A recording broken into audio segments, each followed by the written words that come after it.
Hello students, welcome back to fifth session on dividend policy. In this session, we are concentrating on dividend irrelevance approach or model given by Modigliani and Miller.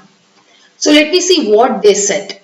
So you know that there are two categories of dividend theories. One says that dividend is so relevant or so crucial, so because it creates impact on value of the firm. Under this category, we have already discussed two important theories developed by Walter and Gordon. So today we are concentrating on the second category of theory, that is dividend irrelevance approach. So here we are studying Modigliani and Miller approach. So they expressed in most comprehensive manner in support of theory of irrelevance. So means they supported theory of irrelevance. So they said that dividend policy has no effect on market price of share and value of firm. Value of firm is determined by earning capacity of the firm or investment policy. The splitting of earning between retention as well as dividend definitely not create any impact on value. So, dividend is not relevant decision or dividend is not that much crucial or significant decision to be taken by an organization. So, what they said is, it is not the dividend policy which determines the value of organization or which determines the market price of share. It is the investment policy of the organization. That is what type of investment policy an organization follows. So that itself indicates earnings of the organization. That earning in turn creates impact on value of a company. So just by taking a decision of splitting the earning as retention as well as dividend definitely will not create any impact on value of firm.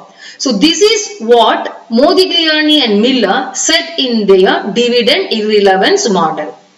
But they made certain assumption upon which their whole theory was based. What was the assumption? They assumed that always there is perfect capital market.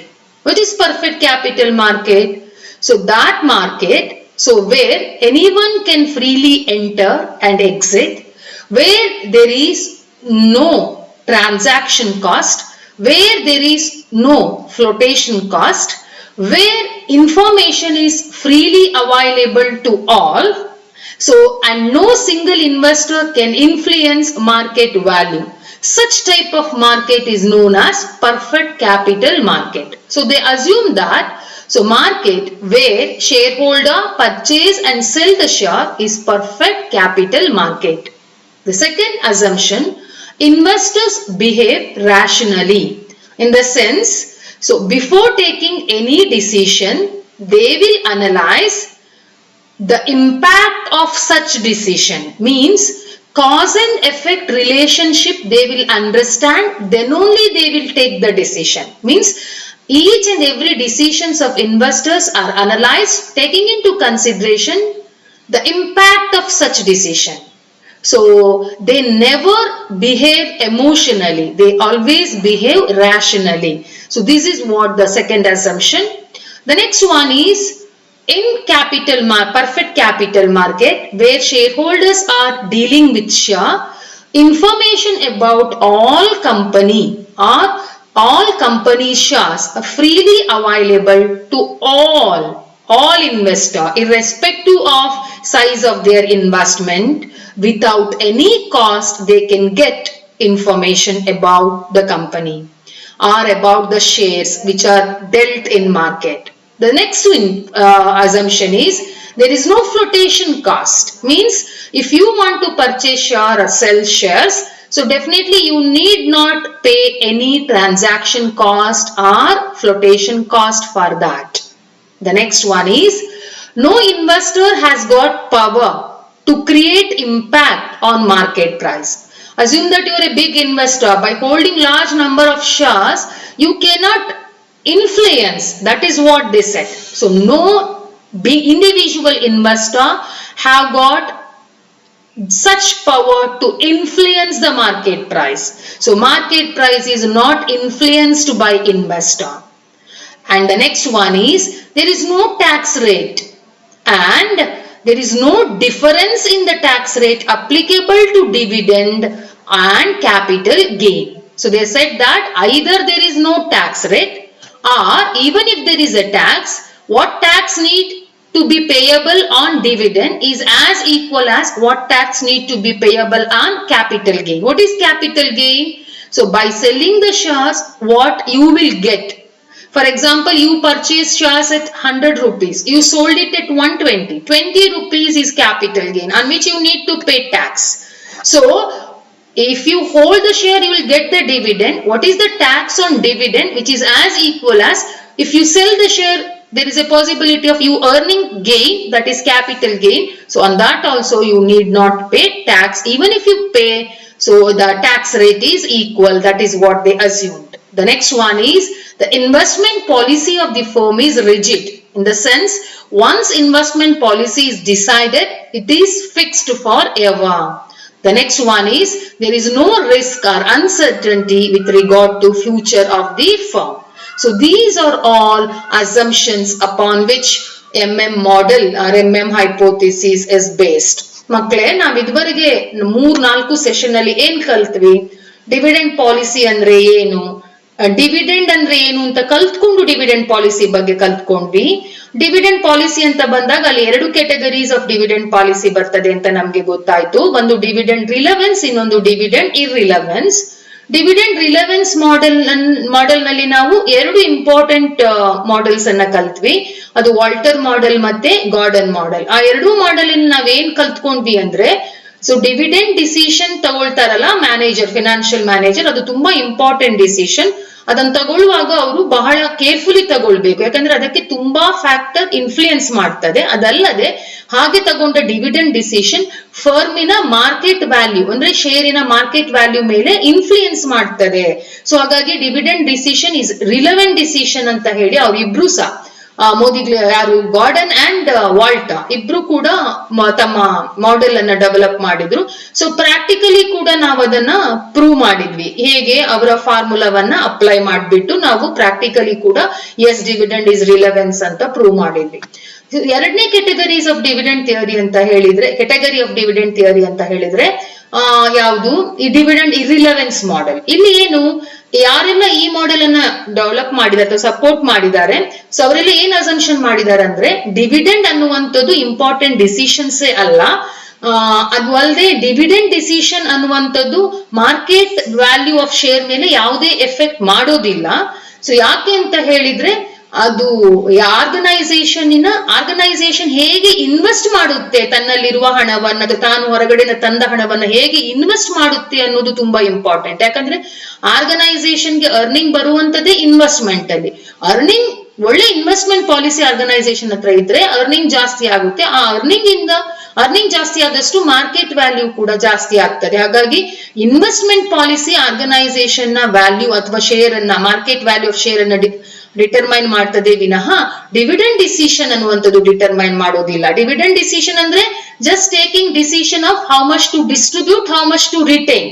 So ಈ decision ಇಂದ market ವ್ಯಾಲ್ಯೂಗೆ ಯಾವುದೇ effect ಆಗಲ್ಲ ಅಂತ ಹೇಳಿ ಈ theory follow ಮಾಡೋದು, develop ಮಾಡಿದವರು ಹೇಳ್ತಾರೆ. ಸೊ ಮೋದಿಗ್ಲಿಯಾನಿ ಮಿಲ್ಲರ್ ಕೂಡ ಇದನ್ನೇ ಹೇಳುವಂತದ್ದು, ಅವರು ಕೂಡ ಇದನ್ನೇ ಹೇಳುವಂತದ್ದು. ಅವರು ಒಂದು ಮಾಡೆಲ್ ಅನ್ನು ಡೆವಲಪ್ ಮಾಡ್ತಾರೆ, ಡಿವಿಡೆಂಡ್ ಇರ್ರಿಲೆವೆನ್ಸ್ ಮಾಡೆಲ್ ಅಂತ. ಸೊ ಆ ಮಾಡೆಲ್ ಕೆಲವು ಅಸಂಪ್ಷನ್ಸ್ ಗಳ ಮೇಲೆ ಯಾವುದು ಬೇಸ್ ಆಗಿದೆ. ಸೊ ಯಾವ್ದೆಲ್ಲ ಅಸಂಪ್ಷನ್ ಅಂತ ಹೇಳಿದ್ರೆ, ಅವ್ರು ಹೇಳ್ತಾರೆ ಯಾವ ಮಾರ್ಕೆಟ್ ನಲ್ಲಿ ಇನ್ವೆಸ್ಟರ್ಸ್ ಡೀಲ್ ಮಾಡ್ತಾರೆ ಪರ್ಚೇಸ್ ಮತ್ತೆ ಸೇಲ್ ಮಾಡ್ಲಿಕ್ಕೋಸ್ಕರ, ಆ ಮಾರ್ಕೆಟ್ ಪರ್ಫೆಕ್ಟ್ ಕ್ಯಾಪಿಟಲ್ ಮಾರ್ಕೆಟ್ ಅಂತ. ಪರ್ಫೆಕ್ಟ್ ಕ್ಯಾಪಿಟಲ್ ಮಾರ್ಕೆಟ್ ಅಂತ ಹೇಳಿದ್ರೆ ಏನು ಅಂತ ಹೇಳಿದ್ರೆ, ಸೊ ಪರ್ಫೆಕ್ಟ್ ಕ್ಯಾಪಿಟಲ್ ಮಾರ್ಕೆಟ್ ಅಂದ್ರೆ ಅಂತ ಮಾರ್ಕೆಟ್ ಎಲ್ಲಿ ಯಾವ ಇನ್ವೆಸ್ಟರ್ಸ್ ಯಾವ ಟೈಮಿಗೆ ಬೇಕಾದ್ರೂ ಫ್ರೀಲಿ ಎಂಟರ್ ಆಗ್ಬೋದು, ಫ್ರೀಲಿ ಎಕ್ಸಿಟ್ ಆಗ್ಬೋದು. ಅಲ್ಲಿ ಎಲ್ಲಾ ಇನ್ಫಾರ್ಮೇಶನ್ ಎಲ್ಲಾ ಶೇರ್ ಹೋಲ್ಡರ್ಸ್ ಗೆ ಫ್ರೀ ಆಗಿ ಸಿಗ್ತದೆ, ಯಾವುದೇ ಹಣ ಖರ್ಚು ಮಾಡ್ಬೇಕು ಅಂತ ಇಲ್ಲ. ಅಲ್ಲಿ ಒಬ್ಬ ಇನ್ವೆಸ್ಟರ್ ಮಾರ್ಕೆಟ್ ಅನ್ನ ಇನ್ಫ್ಲೂಯೆನ್ಸ್ ಮಾಡ್ಲಿಕ್ಕೆ ಸಾಧ್ಯ ಇಲ್ಲ. ಅಲ್ಲಿ ಎಷ್ಟು ನಂಬರ್ ಆಫ್ ಶೇರ್ಸ್ ಅನ್ನ ಕೂಡ ಪರ್ಚೇಸ್ ಮಾಡಬಹುದು. 100 ಶೇರ್ಸ್ ಅನ್ನು ಪರ್ಚೇಸ್ ಮಾಡಬಹುದು, 100.99 ಶೇರ್ಸ್ ಅನ್ನು ಬೇಕಾದ್ರೂ ಪರ್ಚೇಸ್ ಮಾಡಬಹುದು. ಅಂದ್ರೆ ಶೇರ್ಸ್ ಆರ್ ಏನದು ಇನ್ಫಿನಿಟ್ಲಿ ಡಿವಿಸಿಬಲ್ ಅಂತ ಹೇಳ್ತಾರೆ. ಅಂದ್ರೆ ಇಷ್ಟು ಇಷ್ಟೇ ಶೇರ್ಸ್ ಅನ್ನ ಪರ್ಚೇಸ್ ಮಾಡ್ಬೇಕು 100 ಅಂತಿಲ್ಲ, 182.3 ಶೇರ್ಸ್ ಬೇಕಾ, ಎಸ್. 44.7 ಶೇರ್ಸ್ ಸೇಲ್ ಮಾಡ್ತೀರಾ, yes. So this is what the nature of perfect capital market. So ಇದನ್ನ ಅವ್ರು ಅಸಂಪ್ಷನ್ ಮಾಡ್ತಾರೆ, ಪರ್ಫೆಕ್ಟ್ ಕ್ಯಾಪಿಟಲ್ ಮಾರ್ಕೆಟ್ ಇರ್ಬೇಕು, ಅವರ ಮಾಡೆಲ್ ಪ್ರೂವ್ ಆಗ್ಬೇಕು ಅಂತಾದ್ರೆ ಅವರ ಅಸಂಪ್ಷನ್ ಅದು. ಎರಡನೇದು, ಎಲ್ಲ ಇನ್ವೆಸ್ಟರ್ ರ್ಯಾಷನಲ್ ಬಿಹೇವಿಯರ್ ಅನ್ನ ತೋರಿಸ್ತಾರೆ. ಎಮೋಷನಲ್ ಆಗಿ ಯಾರೋ ಒಬ್ರು ಪರ್ಚೇಸ್ ಮಾಡಿದ್ರು, ಯಾರೋ ಒಬ್ರು ಸೇಲ್ ಮಾಡಿದ್ರು ಅಂತ ಹೇಳಿ ತಕ್ಷಣ ಅವರು ಏನು ಡಿಸಿಷನ್ಸ್ ತಗೊಳ್ಳಲ್ಲ. ಅದರ ಬಿಟ್ಟು ಅವ್ರು ಏನ್ ಮಾಡ್ತಾರೆ, ಎಸ್ ನಾನು ಪರ್ಚೇಸ್ ಮಾಡಿದ್ರೆ ನನ್ಗೆ ಲಾಭನಾ, ಅದರಿಂದ ಏನ್ ಇಂಪ್ಯಾಕ್ಟ್ ಆಗ್ತದೆ, ನಾನೀಗ ಸೇಲ್ ಮಾಡ್ಬೇಕಾ, ನಾನೀಗ ಹೋಲ್ಡ್ ಮಾಡ್ಬೇಕಾ, ಅವೆಲ್ಲ ಡಿಸಿಷನ್ಸ್ ಅನ್ನ ಅವರು ಅದರಿಂದ ಆಗುವ ಇಂಪ್ಯಾಕ್ಟ್ ಮುಂದಿನದನ್ನ ಎಸ್ಟಿಮೇಟ್ ಮಾಡ್ಕೊಂಡು ತಗೊಳ್ತಾರೆ. They are rational. ಹಾಗೆ ಆರ್ಗನೈಸೇಷನ್ ಬಗ್ಗೆ ಇನ್ಫಾರ್ಮೇಶನ್ ಎಲ್ಲರಿಗೂ ಸಿಗ್ತದೆ ಅಂತ ಅಸಂಪ್ಷನ್ ಮಾಡ್ತಾರೆ. ಸೊ ಯಾರು ಇನ್ವೆಸ್ಟರ್ಸ್ ಪರ್ಚೇಸ್ ಮಾಡ್ಲಿಕ್ಕೆ, ಸೇಲ್ ಮಾಡ್ಲಿಕ್ಕೆ ಮಾರ್ಕೆಟ್ ಪರ್ಫೆಕ್ಟ್ ಕ್ಯಾಪಿಟಲ್ ಮಾರ್ಕೆಟ್ ಅಲ್ಲಿ ಡೀಲ್ ಮಾಡ್ತಾರೆ, ಅವರಿಗೆ ಯಾವುದೇ ಟ್ರಾನ್ಸಾಕ್ಷನ್ ಕಾಸ್ಟ್ ಅಥವಾ ಫ್ಲೋಟೇಷನ್ ಕಾಸ್ಟ್ ಅಂತ ಇಲ್ಲ. ಹಾಗೆ ಒಬ್ಬ ಇನ್ವೆಸ್ಟರ್ ಮಾರ್ಕೆಟ್ ವ್ಯಾಲ್ಯೂ ಅನ್ನ ಇನ್ಫ್ಲೂಯೆನ್ಸ್ ಮಾಡ್ಲಿಕ್ಕೆ ಸಾಧ್ಯ ಇಲ್ಲ. ಹಾಗೇನೆ ಒಂದ ಟ್ಯಾಕ್ಸ್ ಇಲ್ಲ ಅಥವಾ ಟ್ಯಾಕ್ಸ್ ಇದ್ರೂ ಕೂಡ ಏನು ಕ್ಯಾಪಿಟಲ್ ಗೇನಿಗೆ ಟ್ಯಾಕ್ಸ್ ಕೊಡ್ತಾರೆ ಇನ್ವೆಸ್ಟರ್, ಅದೇ ಡಿವಿಡೆಂಡಿಗೆ ಕೂಡ, ಅಂದ್ರೆ ಡಿವಿಡೆಂಡಿಗೂ ಮತ್ತೆ ಕ್ಯಾಪಿಟಲ್ ಗೇನಿಗೆ ಅಪ್ಲೈ ಆಗುವ ಟ್ಯಾಕ್ಸ್ ರೇಟ್ ಅಲ್ಲಿ ಯಾವುದೇ ವ್ಯತ್ಯಾಸ ಇಲ್ಲ, ಸೇಮ್ ಇರ್ತದೆ. ಸೊ ಆರ್ಗನೈಸೇಷನ್ ಒಂದ್ಸಲ ಇನ್ವೆಸ್ಟ್ಮೆಂಟ್ ಪಾಲಿಸಿಯನ್ನ ಫಾಲೋ ಮಾಡಿದ್ರೆ ಅದನ್ನೇ ಫಾಲೋ ಮಾಡ್ತದೆ. ಹಾಗೆ ಯಾವುದೇ ರಿಸ್ಕ್ ಅಥವಾ ಅನ್ಸರ್ಟನಿಟಿ ಫ್ಯೂಚರ್ ಬಗ್ಗೆ ಇಲ್ಲ, ಫ್ಯೂಚರ್ ಆಫ್ ದಿ ಫರ್ಮ್ ಬಗ್ಗೆ ಇಲ್ಲ. ಸೊ ಇಷ್ಟು ಅಸಂಪ್ಷನ್ಸ್ ಅನ್ನ ಬೇಸ್ ಆಗಿಟ್ಕೊಂಡು ತಮ್ಮ ಮಾಡೆಲ್ ಅನ್ನ ಡೆವಲಪ್ ಮಾಡ್ತಾರೆ.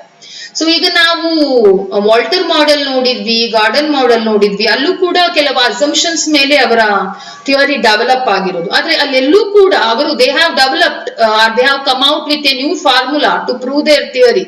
ಸೊ ಅವರಿಬ್ರು ಕೂಡ ನಾವು ನೋಡ್ದಾಗೆ ಹೊಸ ಫಾರ್ಮುಲಾ ಕೊಟ್ರು, ನಾವು ಆ ಫಾರ್ಮುಲಾ ಅಪ್ಲೈ ಮಾಡಿ ಪ್ರಾಕ್ಟಿಕಲಿ ಹೌದಾ ಅಲ್ಲ ಅಂತ ನೋಡಿದ್ವಿ, ಪ್ರೂವ್ ಆಗುತ್ತೆ ಅಂತ ಗೊತ್ತಾಯ್ತು. ಆದ್ರೆ ಎಲ್ಲೂ ಕೂಡ ಅವರ ಥಿಯರಿಗೆ ಪ್ರೂಫ್ ಇರ್ಲಿಲ್ಲ. ಅಂದ್ರೆ ಅವರು ಏನ್ ಹೇಳ್ತಾರೆ, ಡಿವಿಡೆಂಡ್ ಈಸ್ ರಿಲೆವೆಂಟ್ ಅಂತಾರೆ, proof was what is that ಏನು ಫಾರ್ಮುಲಾ, ಆದ್ರೆ ಅಲ್ಲಿ ಥಿಯರಟಿಕಲ್ ಮತ್ತೆ ಪ್ರಾಕ್ಟಿಕಲ್ ಪ್ರೂಫ್ ಇರ್ಲಿಲ್ಲ.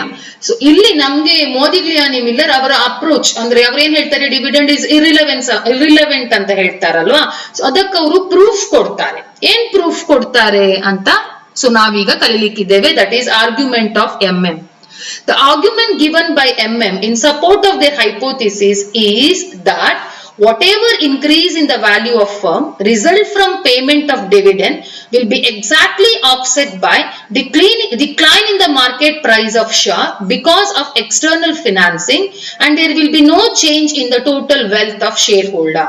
For example, if a company having investment opportunity distributes all its earning among shareholder, it will have to raise additional funds from external source. This will result in increase in number of shares or payment of interest charges, results in fall in earning per share in the future. Thus, whatever shareholder gained on account of dividend payment is neutralized completely by the fall in market price of share due to decline in expected future earning per share. To be more specific, the market price of share in the beginning of a period is equal to present value of dividend paid at the end of the period plus market price of share at the end of the period ಅಂತ ಹೇಳ್ತಾರೆ. What it is, this is what argument given in favor of their theory. As a proof they had come out with this agreement. ಇಲ್ಲಿ ಏನ್ ಹೇಳ್ತಾರೆ, argument. So what is this? ಇಲ್ಲಿ ಏನ್ ಹೇಳ್ತಿದ್ದಾರೆ ಅಂತ ಹೇಳಿದ್ರೆ, ಅವ್ರು ಹೇಳ್ತಾರೆ ಡಿವಿಡೆಂಡ್ ಕೊಡೋದ್ರಿಂದ ಮಾರ್ಕೆಟ್ ಪ್ರೈಸ್ ಇನ್ಕ್ರೀಸ್ ಆಗ್ಬೋದು, ಆದ್ರೆ ಡಿವಿಡೆಂಡ್ ಕೊಟ್ಟು ತಕ್ಷಣನೇ ಮಾರ್ಕೆಟ್ ಪ್ರೈಸ್ ಖಂಡಿತ ಎಷ್ಟು ಇನ್ಕ್ರೀಸ್ ಆಗಿದೆಯೋ ಅಷ್ಟು ಡಿಕ್ರೀಸ್ ಆಗ್ತದೆ. ಹಾಗಾಗಿ what was price before dividend will be equal to the price after dividend ಅಂತ ಹೇಳ್ತಾರೆ. ಇದು ಹೇಗೆ ಸಾಧ್ಯ ಅಂತ ನಮ್ಮ ಮನಸ್ಸಿಗೆ ಬರ್ಬೋದು. ಅವ್ರು ಅದಕ್ಕೂ ಆನ್ಸರ್ ಕೊಡ್ತಾರೆ. ಏನಂತಾರೆ ಅಂದ್ರೆ, ಒಂದು ಆರ್ಗನೈಸೇಷನ್ ಒಂದು 100 ರೂಪಾಯಿ ಅರ್ನ್ ಮಾಡಿದೆ ಅಂತ ಅಸಂಪ್ಷನ್ ಮಾಡೋಣ. ಆ 100 ರೂಪಾಯಿಯಲ್ಲಿ 99 ರೂಪಾಯಿನೂ ಡಿವಿಡೆಂಡ್ ಆಗಿ ಡಿಸ್ಟ್ರಿಬ್ಯೂಟ್ ಮಾಡಿತ್ತು. ಡಿಸ್ಟ್ರಿಬ್ಯೂಟ್ ಮಾಡ್ಲಿಕ್ಕಿಂತ ಮೊದಲು ಅದರ ಮಾರ್ಕೆಟ್ ಪ್ರೈಸ್ 80 ರೂಪಾಯಿ ಇತ್ತು, ಒಂದು ಶೇರಿನ ಬೆಲೆ 80 ರೂಪಾಯಿ ಇತ್ತು. ಸೊ ಡಿವಿಡೆಂಡ್ ಡಿಸ್ಟ್ರಿಬ್ಯೂಟ್ ಮಾಡ್ತಾರೆ ಅನ್ನುವ ನ್ಯೂಸ್ ಹರಡಿದ ತಕ್ಷಣ ತುಂಬಾ ಡಿಮ್ಯಾಂಡ್ ಬರ್ತದೆ, ಮಾರ್ಕೆಟ್ ಪ್ರೈಸ್ ಜಾಸ್ತಿ ಆಯ್ತು. Assume that market price increased to 90. ತನ್ನಲ್ಲಿರುವ ಎಲ್ಲ ಅರ್ನಿಂಗ್ ಅನ್ನ ಅದು ಹಂಚಿ ಆಯ್ತು, ಏನಾಗಿ ಡಿವಿಡೆಂಡ್ ಆಗಿ. ಮಾರ್ಕೆಟ್ ಪ್ರೈಸ್ ಏನಾಯ್ತು, ಜಾಸ್ತಿ ಆಯ್ತು. ಸೊ ಡಿವಿಡೆಂಡ್ ಡಿಸ್ಟ್ರಿಬ್ಯೂಷನ್ ಮಾಡ್ಲಿಕ್ಕಿಂತ ಮೊದಲು 80 ಇದ್ದ ಮಾರ್ಕೆಟ್ ಡಿವಿಡೆಂಡ್ ಡಿಸ್ಟ್ರಿಬ್ಯೂಷನ್ ಆಗುವಾಗ 90 ಆಯ್ತು. ಈ ತಕ್ಷಣನೇ ಆರ್ಗನೈಸೇಷನ್ ಒಂದು ಇನ್ವೆಸ್ಟ್ಮೆಂಟ್ ಆಪರ್ಚುನಿಟಿ ಬಂದಿದೆ ಅಂತ ಅಸಂಪ್ಷನ್ ಮಾಡ್ಕೊಳ್ಳೋಣ. ಆ ಇನ್ವೆಸ್ಟ್ಮೆಂಟ್ಗೆ ಒಂದು 100 ರೂಪಾಯಿ ಹಣ ಬೇಕು. ಆರ್ಗನೈಸೇಷನ್ ಹತ್ರ ಉಂಟಾ? 100 ರೂಪಾಯಿ ಹಣದಲ್ಲಿ 99 ರೂಪಾಯಿ ಹಂಚಿ ಆಯ್ತು, ಇನ್ನು 1 ರೂಪಾಯಿ ಉಳಿದಿದೆ. ಈ 1 ರೂಪಾಯಿ ಆ ಇನ್ವೆಸ್ಟ್ಮೆಂಟ್ ಆಪರ್ಚುನಿಟಿಯನ್ನ ಯುಟಿಲೈಸ್ ಮಾಡ್ಕೊಳ್ಳಕ್ಕೆ ಸಾಧ್ಯನಾ, ಅಥವಾ ಆ ಆಪರ್ಚುನಿಟಿಯನ್ನ ಅವ್ರು ಎನ್ಕ್ಯಾಶ್ ಮಾಡ್ಕೊಳ್ಳಕ್ಕೆ ಸಾಧ್ಯನಾ? ಇಲ್ಲ. ಆಗ ಏನ್ ಮಾಡ್ತಾರೆ ಆರ್ಗನೈಸೇಷನ್? ತಕ್ಷಣ ಆ ಹಣ ಅರೇಂಜ್ ಮಾಡ್ಲಿಕ್ಕೆ ಹೋಗ್ತಾರೆ. ಹೇಗೆ? ಒಂದ ಲೋನ್ ಅಥವಾ ಶೇರ್ಸ್ ಅನ್ನ ಇಶ್ಯೂ ಮಾಡಿ. ಶೇರ್ಸ್ ಇಶ್ಯೂ ಮಾಡಿದ್ರೆ ಏನಾಗುತ್ತೆ? Number of shares increases. Debenture issue ಮಾಡಿದ್ರೆ ಏನಾಗುತ್ತೆ? Interest means cost of death increases. Interest pay ಮಾಡಬೇಕು, ಕಂಪಲ್ಸರಿಲಿ ಪೇ ಮಾಡಬೇಕು, ನೀವು ಅರ್ನ್ ಮಾಡಿ ಪ್ರಾಫಿಟ್ ಮಾಡಿ. ಸೊ ನೀವ್ ಯಾವಾಗ ನಿಮ್ಗೆ ಬೇಕಾದ ರಿಕ್ವೈರ್ಮೆಂಟ್ ಅನ್ನ ಲೋನ್ ಇಂದನೋ ಹೊಸ ಶೇರ್ಸ್ ಇಂದನೋ ಪರ್ಚೇಸ್ ಮಾಡ್ಲಿಕ್ಕೆ ನೋಡ್ತೀರಾ, ಸರಿ ಏನು ಹಣ ತಗೊಳ್ಳಿಕ್ ನೋಡ್ತೀರಾ, ತಕ್ಷಣ ನಿಮ್ಮ ಮಾರ್ಕೆಟ್ ವ್ಯಾಲ್ಯೂ 80ಗೆ ಬರ್ತದೆ. ಸೊ ಡಿವಿಡೆಂಡ್ ಮೊದಲೆಷ್ಟಿತ್ತು? 80. ಈಗ ಎಷ್ಟು? 80.